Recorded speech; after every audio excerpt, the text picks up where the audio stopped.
I can't help it. I don't know what to do. The bug is real. Nick. But on the flip side, they're gonna make more money than they've ever seen in their life. So it's all good. I'm literally gonna make more money in sports cards this year than I made in VaynerMedia the last 10 years. It's like absurd. You got your perspective. I just want to be happy. Don't you want to be happy? Welcome, Nick. Hi. Nick, this is going to be awfully difficult because you and I have been completely addicted to sports cards together. I've been sprinkling it in. I'm so addicted. I'm sure Andrea's like, why is Gary doing? I mean, he's usually pretty weird, but this is like take next level. I literally want to take all 20 minutes and just talk to you about vintage basketball and Prism and Zions. But let's first talk about, you joined TikTok when again? April 20th. Right. 20th. So like how is it transitioning, for everybody, right? A lot of people are about to get new jobs. People are starting to get new jobs right now. Being respectful of the audience and trying to bring the most value. What was the biggest challenge and what's been the biggest gift of joining a new org in the middle of the pandemic? Yeah, I'll start with the biggest gift. All that awkwardness where you get to the office and you're like, where do I sit? Who do I have lunch with? What do I do? Where's the coffee? Where's that? And you don't have to worry about that at all. So like getting that out of the way, it's been easy to just work from home and then get to meet people through Zoom and on meetings and just get to know them as people before you're like worried about, where everything is in the office. I'd say on the flip side, all those casual conversations that you have that are unplanned and spontaneous, we're not having that at this time. So it is a little bit more difficult and you have to plan these encounters a little bit more thoughtfully with the team, even if it's like a 5-minute check-in here or there, or I have office hours where people can just like Zoom me during that time just to make sure that they get some FaceTime to try to recreate those spontaneous moments. The other random thing that I did for my team that I think was fun is when you're in this environment, you're not networking outside of your team. You basically see your team every day, every meeting, each week, and you're not getting access to people outside. So I've been inviting special guests into the team meetings so that they can meet either influencers or artists or people that they admire outside. And I've even asked them to give me requests on who they want to talk to next. And it's surprising because it'll range from a celebrity or a music artist to like an actual business leader that runs brand for another company. So bringing people into the mix and getting them to, network outside of the team has been pretty fun. What most surprised you about TikTok? You're obviously, you've had a skyrocketing career. You've been in all sorts of incredible brands. And so for me, you're not coming into this role not knowing TikTok. You probably come into this role knowing TikTok way better than most people in corporate land. You were at Hulu prior, Taco Bell. Like I admire you tremendously. So what did surprise you though? When, no matter what, when you get under the hood, it becomes different. What stood out? This is gonna sound set up, but it's not at all. I came in the midst of the pandemic and Black Lives Matter protests, and to see the amount of empathy from the leadership down on not only like what is happening with the business, because they actually didn't worry about that as much as they cared about what are we doing to help voices be heard and shared? What are we doing to help COVID relief efforts? How are we deploying funds in charitable countries? Like the thing that we did with you, the live stream, like that was a big initiative for the company, not because of users. I don't know if my team reached out to you, but my team in London is working with UNICEF. And this morning I confirmed that I'm going to do something, I think on Monday. Yeah. I'm coming back to the platform, not for 12 hours. That was fucking insane. But I'm going on for 2 hours, I think. So, yeah, but that's the stuff that I didn't expect coming in under the hood. Like I thought it was just a platform and that you're marketing platform, but coming in, they really want to just do good in the world and help others in a meaningful way and provide impact. So that's why when we're talking to you and we threw out the idea of like, hey, let's raise money for Meals on Wheels and No Kid Hungry, it was like a no-brainer. And they're like, yes, absolutely. How can we support and how can we contribute and how do we make this a bigger thing to help support things that are important for us? So I've been able to see that side of TikTok, which I don't think most people get to see, which has been pretty dope. Is it challenging being on a brand, a platform that obviously has the dynamic of being China owned in a highly political kind of environment? Like because I always advocate where there's underpriced attention, and every single person watching here, not because of Nick, because like I said earlier, I'm only buying him one Oreo. I don't care that much. Not because I own zero of ByteDance and TikTok, even though that gets thrown around every day. Like, it's just because I think the platform is extremely right. So when people, as soon as I think TikTok's in the news, I basically get two massive alerts right now. Either A, something's going on with TikTok and I've got to answer for it because I'm like the Pied Piper, or two, some sports car just went up 4 times and people are trying to figure out if I talked about it. Both intersect in your world. Is that challenging a little bit though? Like when people are just spreading non-truths and it's like, has that been daunting or not really? Not really, because honestly, we're a global company, so I don't really worry about individual areas or regions. I'd say as a global company, we really try to embody that same empathy and passion that I just mentioned about earlier across every region. From a personal standpoint, that's the stuff that fuels me. I've been to companies where I get dropped in at Taco Bell in a month. They have this, crisis, and it's like a lawsuit, on their beef. And then I get to Samsung, and then phones start catching Phones up. are on fire. So it's like, for me, it's sort of par for the course. Nick, can we break the news here that maybe even though you might be the hottest prospect in all of marketing, you might also actually be a bad luck charm? Should we firm that up here on marketing for the now? You are starting to make me I'm always secretly courting you to eventually work with you, but I'm like, wait a minute, something bad might happen a week after we get that deal done. No, it will happen, but it'll be the best thing for you. It'll be the best thing for any company that I'm at. Because Talk to me about the chip on the shoulder. Actually, my number one question, which I've never asked you, is you really have had a skyrocketing career. Like I had so many people admire you in my circles before I got to really know you. Like, who the hell is this kid? Do you think it is the chip on the shoulder? Do you think it's something from childhood? Is it the luck of the draw of DNA? Is there something that you can pinpoint? Because I do think I have a lot of ambitious, hungry characters watching right now that either may want to do it entrepreneur-wise or may want to crush it, corporate marketing-wise. And they're learning a lot by watching me and then have that leverage.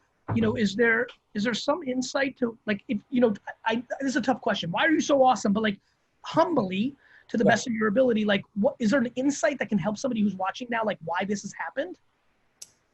It's one of those things where you know, I've talked about this over dinner before, and I've never tried to dissect the path that I've had too closely. But we've talked about being having immigrant parents, and I noticed that my friend circle, without me realizing it, every single one of my close friends that were groomsmen at my wedding, they all are first generation, Americans. So I think there's a little bit of that, you have to hustle and you have to always grind just to catch up to people who have been here for generations and have things established and all that stuff. And I think, especially in today's time, you're seeing that come to light in a big way, both positive and both negative. And I think chip on the shoulder is that I don't want to ever be told this is where you fit, or this is how you should conform, or this is what it takes for you to be successful. It's just to act like you belong. I want to actually prove that it's not about acting like belong. We're actually setting the foundation and the framework for what should be the case for the future.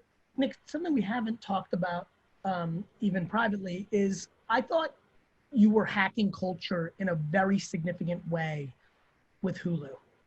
Even though some of the ways you did it pissed me off, Tom fucking Brady. But you were in a very short period of time, there's a lot of executives who are watching right now who are going to get their next marketing job. What enabled you to do so many, some of the cash stuff, with the athletes, the Brady thing, which caused a huge spur. There was a lot.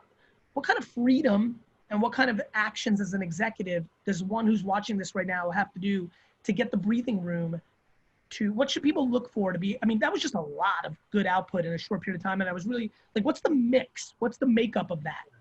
It's a few things. I think coming into a situation where people don't feel like they have everything together is a good thing. Coming into a company when they're sort of about to take off versus they've already made it has been huge for me. And also having leaders that kind of come into the situation knowing that I'm bringing a certain thing to the table and they're embracing that and they're giving me that runway to do it. Like Kelly at Hulu basically said, you're not just going to run brand, you're going to run brand and culture. And the reason why I'm doing that purposefully is because you are someone that I think has a pulse on both, and you can actually weave that in a way that helps us, really cement ourselves in culture. So I think I've always come into a place where they didn't feel like they had it together, and I always worked for a leader that basically said, here are the keys, go run with it. And then let us know if you need any help and support. I mean, even at the highest level at Hulu with Randy, former CEO, he was very open and willing to take risks, even from the first campaign, which we called Better Ruins Everything. Like the tagline was, we're about to ruin TV for you. And this is like a streaming company saying that we're going to ruin TV for you, which was sort of like, bold and really like taking the traditional idea of TV and flipping it on its head. And I think having their support really helped me do what I was able to do in a short amount of time. What about your own behavior? What's really stood out during COVID? My own behavior? Yeah, like what are you watching? Yeah, I don't watch things anymore. I just watch eBay. Like, do you just live on eBay and just try to buy sports cards? Andre, I know you're I see you laughing. Andre, this is real. We have a disease. Something very bad is happening. Andre, there's a substantial chance that VaynerMedia is going to turn into a sports card store.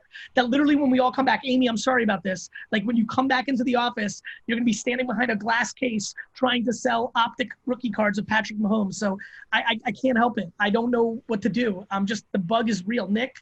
But on the flip side, they're gonna make more money than they've ever seen in their life. I'm literally gonna make more money in sports cards this year than I made in VaynerMedia the last 10 years. It's like absurd.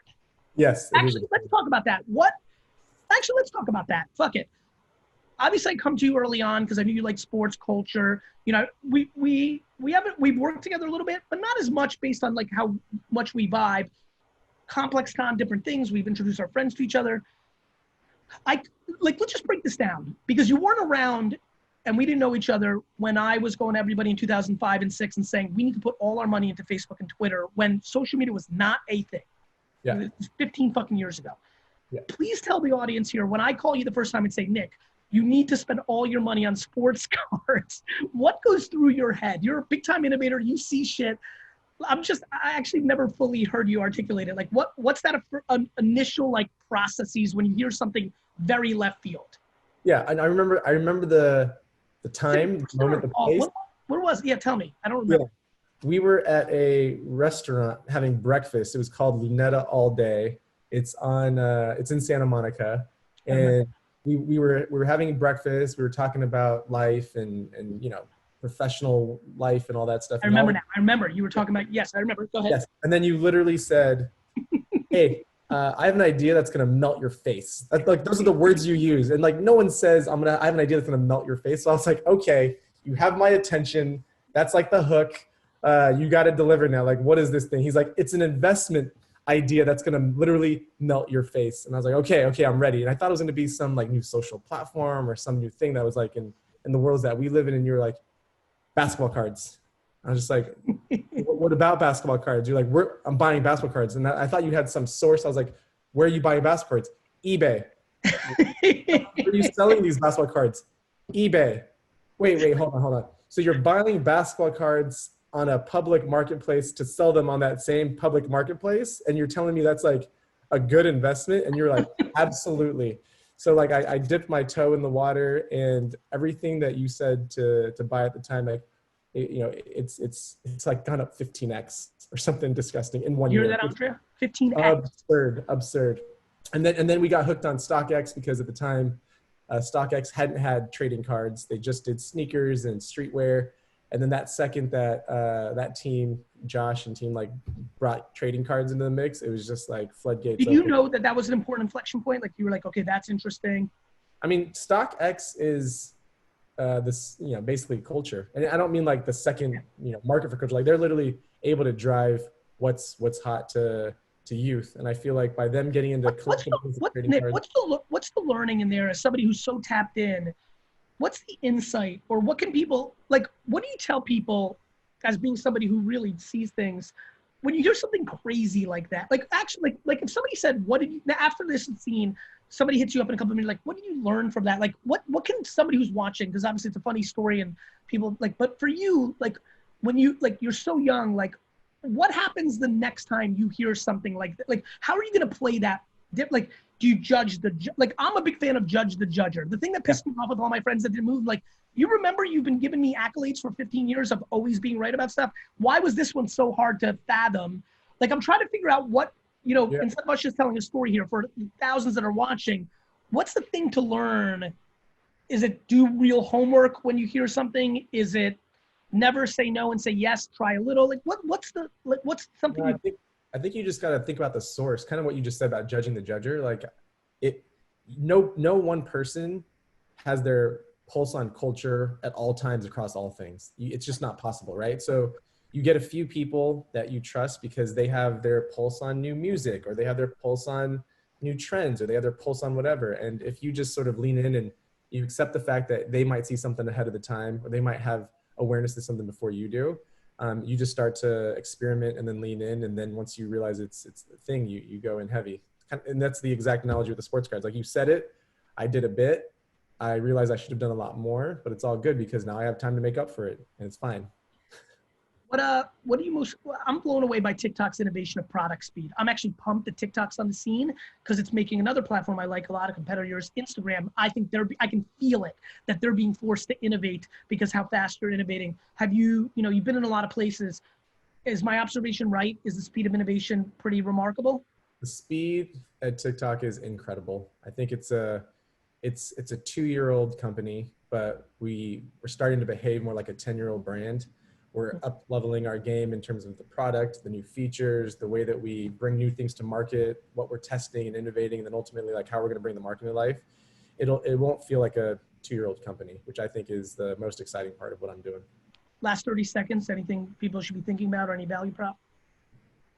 I mean, it's a place to have fun. Like, I'd say, like, most people, you hear all the news and you hear all the press, and at the end of the day, like, this is truly a community where people want to express themselves creatively and they want to bring joy to others.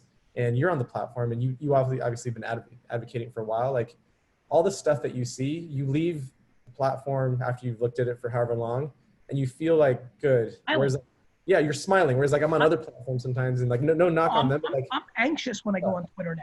Exactly. I'm never anxious, so I'm like, ooh, it's heavy in there. It's heavy, but like, this is almost like the nice, happy corner of the internet that people are just starting to find and realizing that it's actually impacting culture at scale. And I think that's what I enjoy about it. Like, it's really a fun place to be. I love it, Nick. Thank you so much, man. I wish you continued success. Thank you. Thanks, right. Hey, everybody on YouTube. First of all, thank you so much. So humbled for your time.